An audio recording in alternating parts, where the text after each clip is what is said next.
Bismillahirrahmanirrahim. Assalamu alaikum. Second year bio students. I hope all of you are doing great by the grace of Allah. Today we are going to start a new chapter of our book, which is the chapter number 24, and it is called Evolution. And today we'll be first getting an introduction on the chapter, and also we'll learn a few basic concepts of evolution. So evolution is the 24th chapter of your book.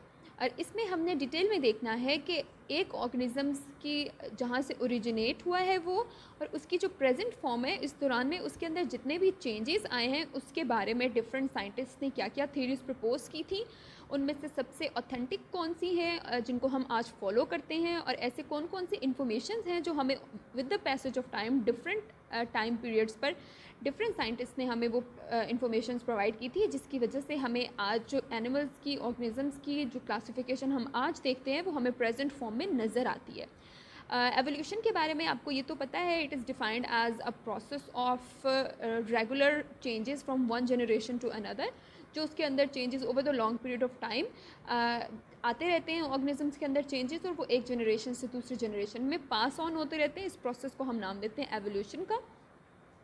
Evolution के chapter को officially start करने से पहले let me first give you an introduction of the chapter according to your examinations. Evolution का chapter भी आपका एक important chapter है बुक के अंदर से, जिसके अंदर से आपका टोटल 9 मार्क्स का के क्वेश्चंस आते हैं। 9 मार्क्स आपके इस चैप्टर की वेटेज है। इसके अंदर से you get 1 MCQ, 2 short questions and 1 long question. So once again आपके पास ये चैप्टर जो है लॉन्ग क्वेश्चन के लिए इम्पॉर्टेंट है। सो इसके लिए आपका वंस अगेन ये वाला जो रीजन है इसको आपने स्पेशल अटेंशन पे करनी है, बिकॉज जो शॉर्ट क्वेश्चन वाले नंबर हैं और इवन लॉन्ग क्वेश्चन वाले भी, क्योंकि ये चैप्टर छोटा है तो इसके लिए इसको प्रिपेयर करना इतना मुश्किल नहीं होना चाहिए। इसलिए आई होप कि आप अपने सारे लेक्चर्स को साथ साथ रेगुलर बेसिस पर लर्न करते रहेंगे। So this was the introduction for evolution according to how you are going to prepare this chapter. अब हम देखते हैं evolution है क्या। evolution को हमने अभी डिफ़ाइन तो कर लिया, लेकिन इसको स्टडी करना हमारे लिए क्यों इम्पॉर्टेंट है, हम evolution को क्यों इतनी डिटेल में देखते हैं और इसके पढ़ने से हमें मिलता क्या है। उसके पीछे the basic reason is that human nature is based on curiosity. So a lot of the things that are happening around us and the mechanisms or the organisms that are present around us, different phenomenon that we see happening around us make us curious as to how they originated, यानी वो कहाँ से start हुए और उनकी beginning क्या थी, या उनके अंदर क्या क्या चेंजेस आए होंगे जिसके रिज़ल्ट में हमें प्रेजेंट फॉर्म में डिफरेंट चीज़ें नज़र आती हैं। और उसी तरह से हम अर्थ के बारे में हमारे लिए जानना ऑब्वियसली बहुत इंपॉर्टेंट है, because it's our homeland.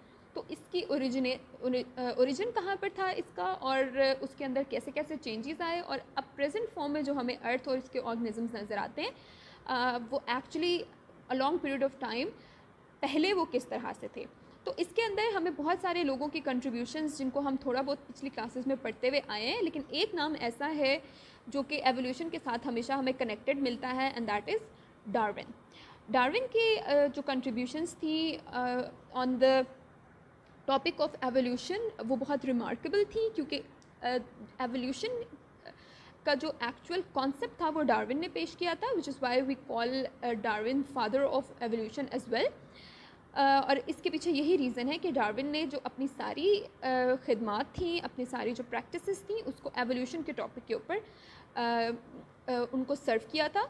And he also proposed some very important theories and important laws that we know of today, जिसमें से कुछ हमारे पास हैं, नेचुरल सिलेक्शन भी है और थ्योरी ऑफ स्पेशल क्रिएशन वगैरह भी हैं। ये सारी जो थेरीज थी ये प्रपोज की थी डार्विन ने।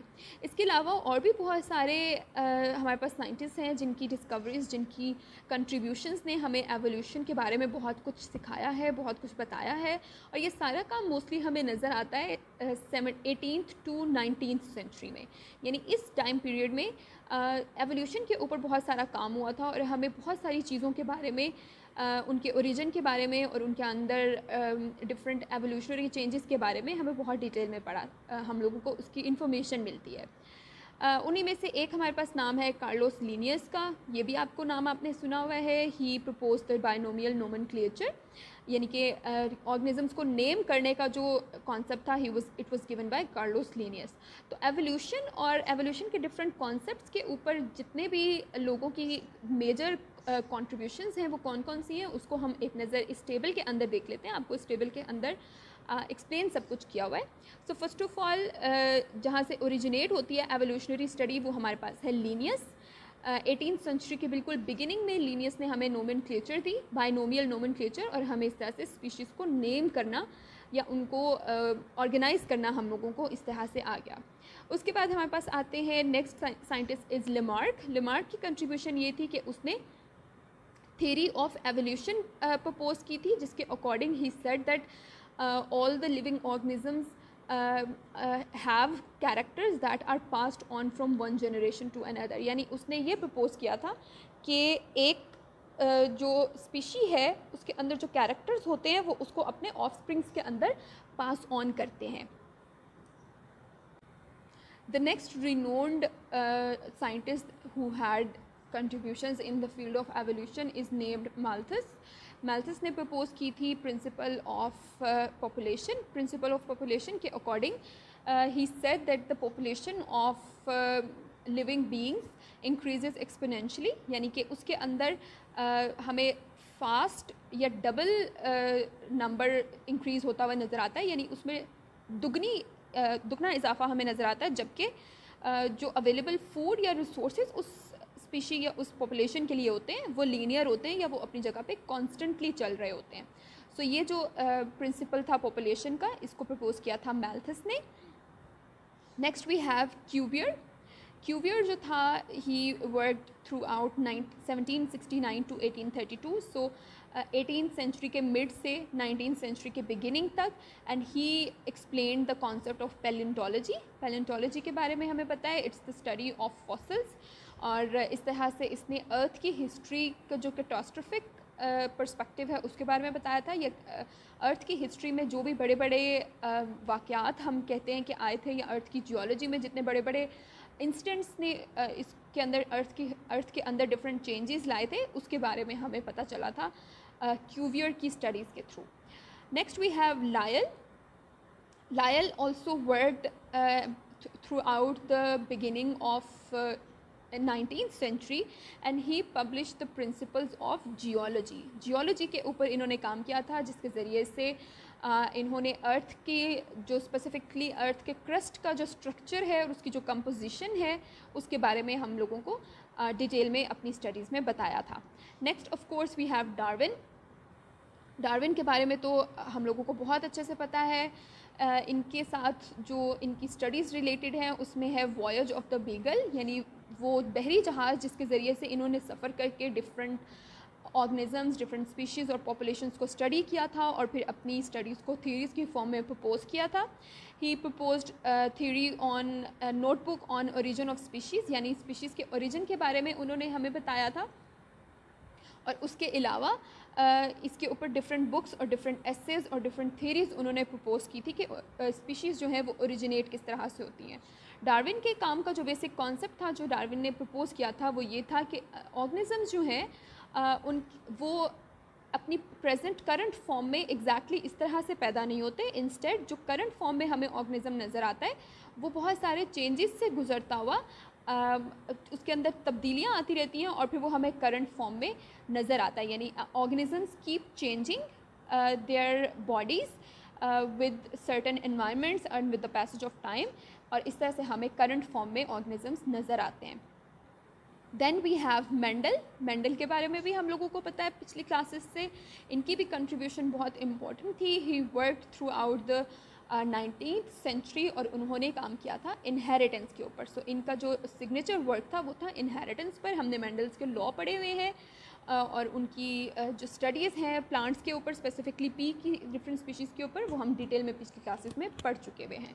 And lastly we have Wallace. Wallace जो थे इनका काम भी डार्विन से मिलता जुलता था।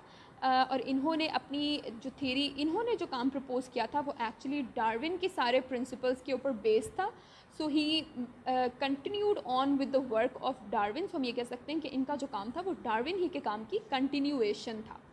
सो ये जो सारे साइंटिस्ट थे, इनकी मेजर कंट्रीब्यूशंस हमें मिलती हैं एवोल्यूशन के अंदर। इनके सारी इन वर्क्स, इन सारी कंट्रीब्यूशंस की वजह से हमें जो करंट हमारे पास डिफरेंट क्लासिफिकेशन सिस्टम्स हैं और डिफरेंट स्पीशीज़ के नेम्स हैं और हमने उनको क्लासिफाई किया हुआ है, उनके अंदर डिफरेंट सिमिलैरिटीज़, डिससिमिलैरिटीज़ को हम इजीली स्टडी कर पाते हैं, उसका सारा क्रेडिट इन सारे के सारे साइंटिस्ट को जाता है।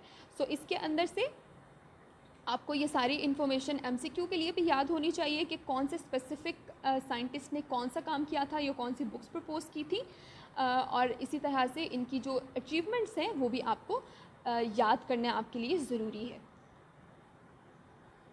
So this was a brief introduction of different evolutionary contributions given by different scientists and their contributory works. इंशाल्लाह नेक्स्ट टाइम हम जो प्रॉपर टॉपिक है हमारा important evolution from prokaryotes to eukaryotes, जो कि एक इम्पॉर्टेंट लॉन्ग टॉपिक है, इसको हम स्टार्ट करेंगे। सो आई होप कि आप आज के लेक्चर को साथ ही अच्छे से लर्न कर लेंगे and I will see you in the next lecture इंशाल्लाह। अल्लाह हाफिज़।